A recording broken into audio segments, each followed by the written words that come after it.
Hey there, Misketeers. Welcome back to Missing Out Mondays, where we tell you what we're into. Start your week off right. I'm Tauri Jay. I'm Lex Michael. All right, Lex Michael.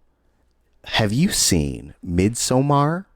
Oh my God. Okay, you finally saw it. Yes. Okay. I assume you're bringing it up because you liked it. It was crazy. It was a lot. Loved this movie. This is one of my favorite movies of the year. Oh, really? Yeah. I don't think we've talked about it on Missing Out Monday. I don't think we have. But so I decided to bring it. I just watched it on Friday. It is, same creator as Hereditary. Another movie that I loved. Did not watch Hereditary. Was great. Not prepared for this. Different kind of movie, for yes. sure. But no less unsettling, and most of the horror is derived from things that are a lot more real and immediate than any sort of supernatural element. Yeah. Though they got that stuff in there too. Yeah. If you're unfamiliar with the concept of Midsommar, this couple who is on the rocks, they venture into Sweden. They're all in college, and so one of their college friends is bringing a group of them out to a festival. It's like a midsummer festival that in his original village they have once every 90 years, and they're there to kind of take a look at it. They're anthropology students, and so one of them is really interested in doing his doctorate on these older traditions and things of this sort. So he's stopping in Sweden, going to a couple other places, and that character is played by the same guy who plays Chidi in The Good Place, if you watch that show. And as they are staying in this village, they start to not uncover, but they start to realize the truth behind this festival, and it ends up becoming something darker than they could have expected. Yes. The movie itself is, I would describe as a 2-hour long acid trip. It's closer to 2.5. Yeah, it's like 2:14. And the director's cut is closer to 3 hours. Which I'm super hyped to watch that. I haven't watched it yet, but I'm hyped to watch the director's cut. Yes. Okay. I feel like I'm good. I watched the regular one and I was like, I got it. I never want to go back to Sweden. No, not at all. It's like a 2+ hour drug trip. It does. It looks aesthetically looks like it's the closest approximation to being on mushrooms. Yeah. That I've seen. Right, because from the moment that you get into Sweden, the characters take mushroom tea, and so you start to see the world through their perspective, and a lot of the surfaces are moving, and like the grass is growing through their hands, things of that sort. Time moves at a different pace for each of them, and the movie kind of keeps you in this stupor, and you don't know really what to trust in what you're seeing. And a lot of the lore of this festival is told through these very rich background tapestries that you start to kind of, like, you pass by and it will stop on it for a little bit, and you kind of get these little glimpses of what might happen to them. Mm-hmm. So it's telegraphed in that way, but you don't really know what the images mean until they take place, and you're like, oh yeah, fucked up. Mm-hmm. So I highly recommend it. I'm trying not to go into any specific details. It's wild, and yes. it's very much it's a horror movie about this festival and what befalls this group of young people, and it's full of wears its influences on its sleeve. You can see a lot of Wicker Man in this movie. You can see even a little bit of Texas Chainsaw Massacre in this movie. Yeah, but it's also a movie about relationships. Like, it's a horror movie, but what it's actually about is a relationship that's cracking, right? Essentially, and I think it's really successful in that way as well. No, I loved this movie when I saw it. Yeah, it also has an example of the world's worst boyfriend ever in the history of boyfriends. Yeah, he's not great at it. He's the worst. He's also a bad friend. He's a bad person. He's not a great guy. So go in there knowing that not all of the characters are very likable. Even the main character is kind of annoying. But they're complicated, right? Like, they feel like actual people. Yes. Unsavory qualities and all. Yes, and I think that's like part of the appeal of the movie, is you see how these like humans are making their way through the world and like flaws and all. So I highly recommend it. We watched it on Amazon. So I don't know if you watched it in theaters. I watched it in theaters. One of the reasons I haven't seen the director's cut yet, and I'll cave eventually, but the only version that got a physical release is the theatrical, and it only got a release on Blu-ray. Did not get a physical 4K release. The only way to watch the director's cut and the only way to watch the movie in 4K is to buy it digitally through Apple. As I've made clear on this show multiple times, I'm a big physical media person, and I think not making physical media available and charging full price anyway is charging people full price for something that they don't actually own. I think it's a bit of a scam, and I know that that's the way it's all going, and this is a losing battle, but I just haven't been able to bring myself to pay full price for something I'm not going to own yet. Yeah, makes sense. But this is why I think I'm going to cave eventually for two reasons. One, I really do want to see that director's cut. And two, I bet this movie would look absolutely glorious in 4K. I'd imagine. Like, I couldn't imagine seeing it in the theater because I think that all of the unsettling aspects would be amplified, like, at least tenfold. And so I was fine watching it from the comfort of a couch in a living room with my blanket on my legs to stifle my raging sad boner. No, but yeah, I would be, I guess, at least curious to see what the experience in a theater would be like. Though I don't want it. I'm never going to watch this movie again. Like, sometimes I'll be going about my life and I'll think about different aspects of it and I'll be like, oh, I'm sad. But that's Midsommar.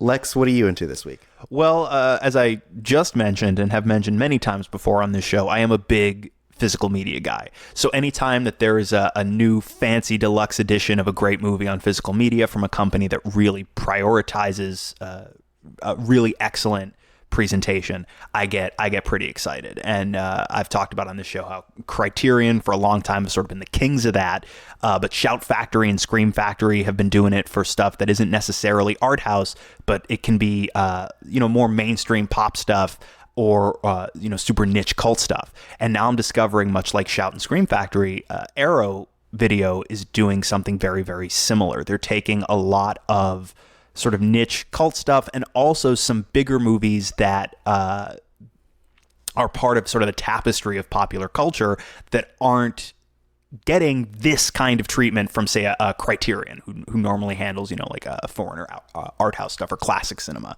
Mm-hmm. So their most recent release that I am super, super taken with is they just put out a limited deluxe edition of An American Werewolf in London, a movie that is widely praised and for very good reason, but their package for this thing is so impressive, and it just so makes me yearn for the days where studios actually bothered to put together a supplemental package for a physical release.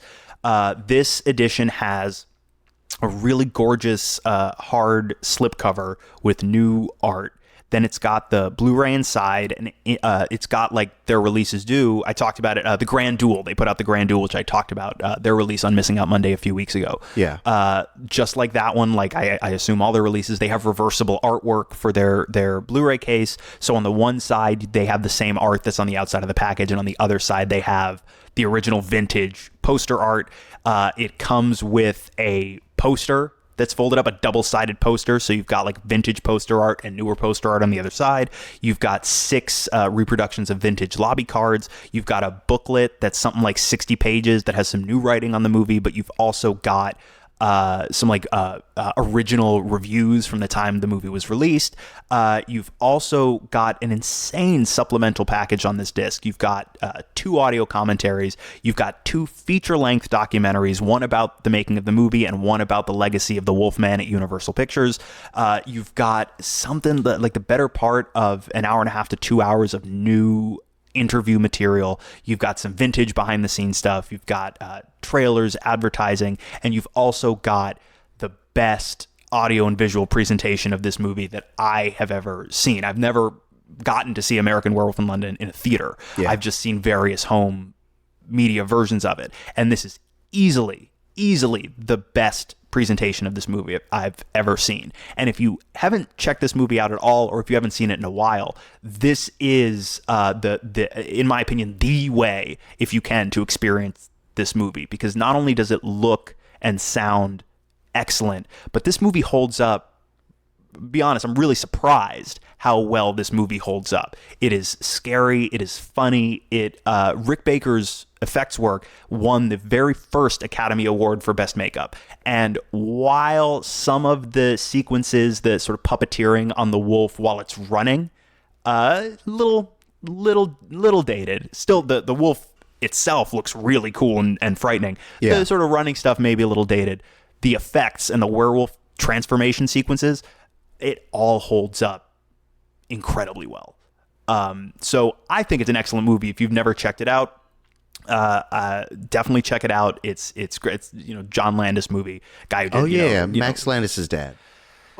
Yeah, I mean, I wouldn't have listed that on his resume, but yes, we all of us have our great failings. So I highly recommend it if you haven't seen it. It's scary, it's funny, it holds up surprisingly well, and the makeup and the effects are wonderful. And if you have seen the movie, especially if you're a fan, I say treat yourself. Holidays are coming up. I say treat yourself, or have a loved one treat you. This is the way to experience and learn about this movie. I am genuinely blown away by the amount of effort that went into this release. I'm a little bit stunned that Arrow only recently popped up on my radar, but they're doing work of the same caliber as what Shout Factory is doing and what Criterion is doing. And in a world where physical media is being deprioritized to the point where we will see the death of, not total death of physical media, but we're going to see big studios shift away from physical media more and more and more and more and more. If you want to own what you pay for, you need to be going physical media. And if you're going physical media, if you're going to spend the money anyway, thank God that we have companies like Criterion, like Shout Factory, and like Arrow, and like others like Twilight Time, like Kino, like Vinegar Syndrome, that are putting all of this effort into making sure that these movies are preserved, that these movies are seen, that these movies, that they put together a supplemental package so that people can learn more about these movies so that they don't disappear from our cultural consciousness altogether. I think this shit is important. Yeah. And I think they did a really, really lovely job with this release, so I wanted to shout it out. Nice. I hope I will put a link in the description so people can get their own copy. Hell yeah. But what are you people into? And what do I mean by you people? I mean everyone listening at home. What are you into? Oh, real quick sidebar too. Arrow is putting out RoboCop at the end of this month. If you think I don't already have that shit pre-ordered, y'all don't know me at all. Y'all That's don't true. know me. I thought you knew me. And now I feel betrayed. Yeah. It's like what they say in that song. If you don't know me by now, you will never, ever, ever, ever know me. Yeah, that song is about the narrator coming to terms with the fact that the people around him didn't know that he, of course, pre-ordered RoboCop. Exactly. But Lex, if people wanted to know what other stuff you've pre-ordered, where can they hit you up? Yeah, we can talk about our Amazon carts if you hit me up on Twitter or Instagram at the Lex Michael. Nice. You should start one of those like holiday wish lists on Amazon. Oh, don't think I don't have a wish list. Well, if you want to buy things from my wish list, tweet me or gram me. Send me a DM, an Instagram. Yeah, link in bio, bro. Yes, at the Lex Michael. And you can hit me up at Tauri Jay, Tauri. That's also on Instagram and Twitter, but mostly Twitter. I only use my Instagram when I'm on vacation. But most importantly, you can hit this podcast up at Missing Outcast, MissingOutcast on Twitter and Instagram. And let us know what you're into. If you have a chance, leave us a rating or a review. That helps us get to the top of the charts, as you know. And it's number one. It's top of the pops. yeah. That was really good, old timey. That's us for top of it's a Kink song, Top of the Pops. Oh, is it? Yeah, we're a Kink song now, bro. We made it. Damn! Finally, oh, look, I'm ascending, guys. Oh, I have to hold the table to make this final saying, but guys, keep doing what you're doing. We hope that you are adjusted to the new time, and we hope you have a wonderful Monday. Tomorrow we're going to be talking about The Last Dragon. Barry Gordy's The Last Dragon. Oh, yeah. So check out this martial arts, blaxploitation inspired film. We're going to be talking about it. It's great accomplishments, the great parts, and the parts that haven't aged well. And also the delicious weirdness. Oh, yeah. It's a weird picture, folks. A little bit. So we'll see you tomorrow on Missing Out. Meow, meow, meow. Is that your old-timey voice? That is. I like that your old-timey radio character is also a cat. Yep. Top Cat. What?